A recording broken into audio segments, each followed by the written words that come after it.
Hello.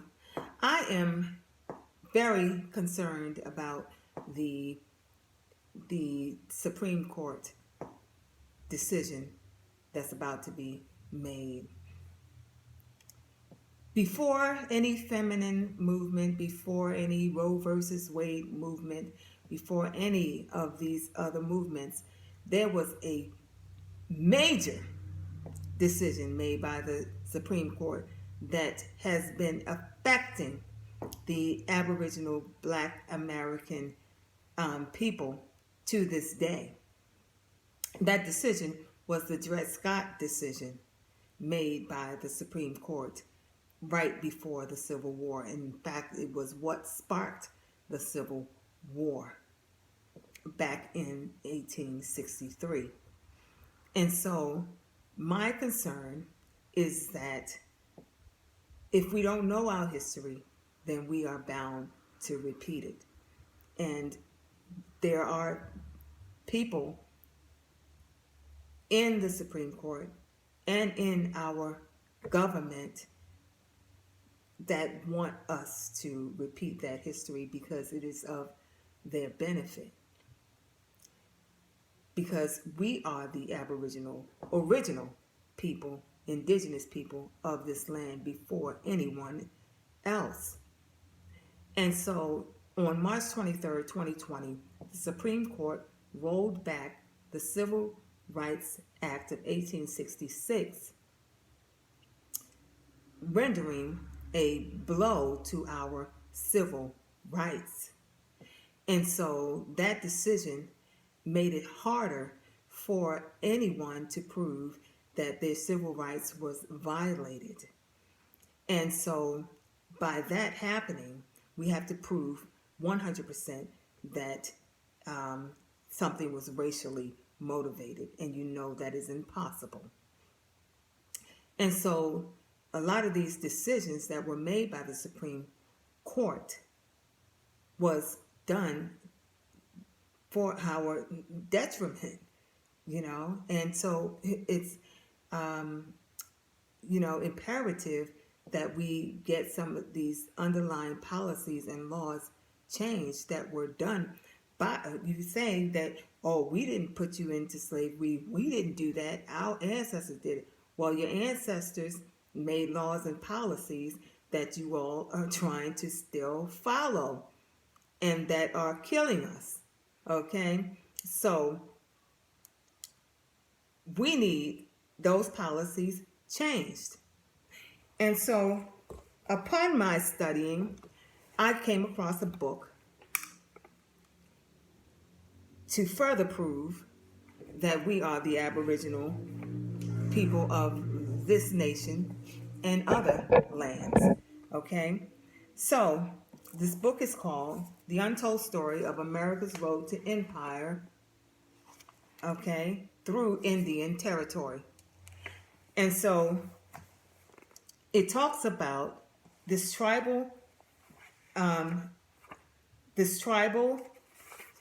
chairman, George Gillette. It says George Gillette fights back emotions at a signing ceremony held in Congress on May 20th, 1948. As Secretary of the Interior, Julius Clark signs the Formal Takings Act that allowed Congress to condemn 156,000 acres of the tribe's ancestral homelands to make way for the building of the Garrison Dam on the upper Missouri River. And so in the same book, I found out about, the Dred Scott case. And I'm talking about, why is the Dred Scott case in this book about Indians?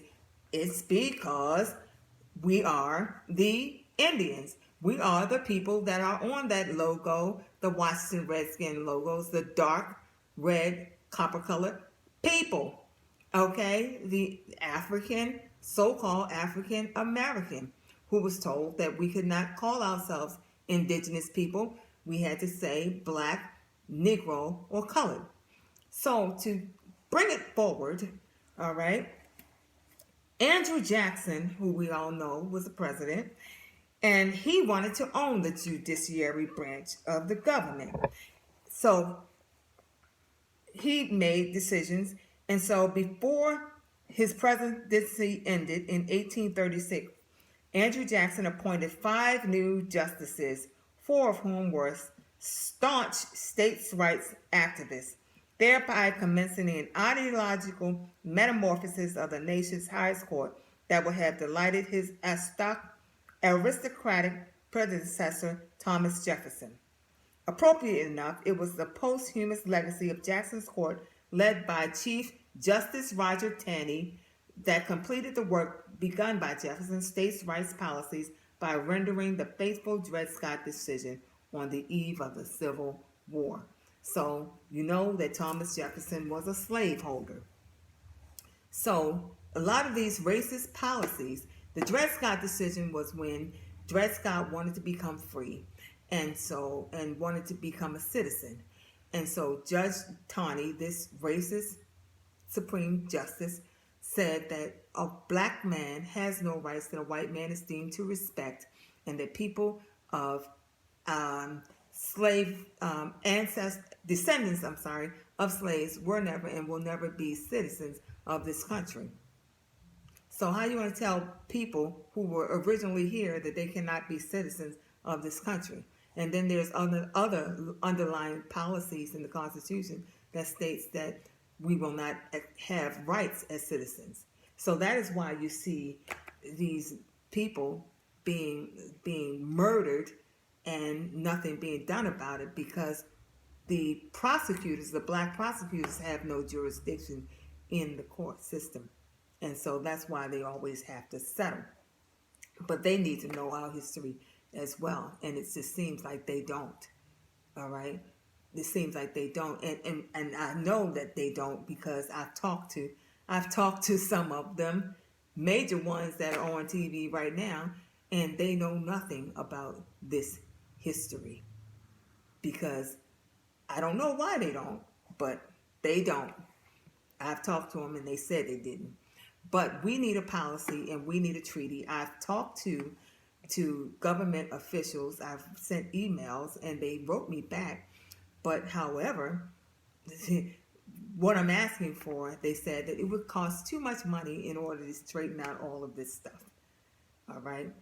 And so there was millions and millions of miles of land that was stolen from the Aboriginal Native Black people.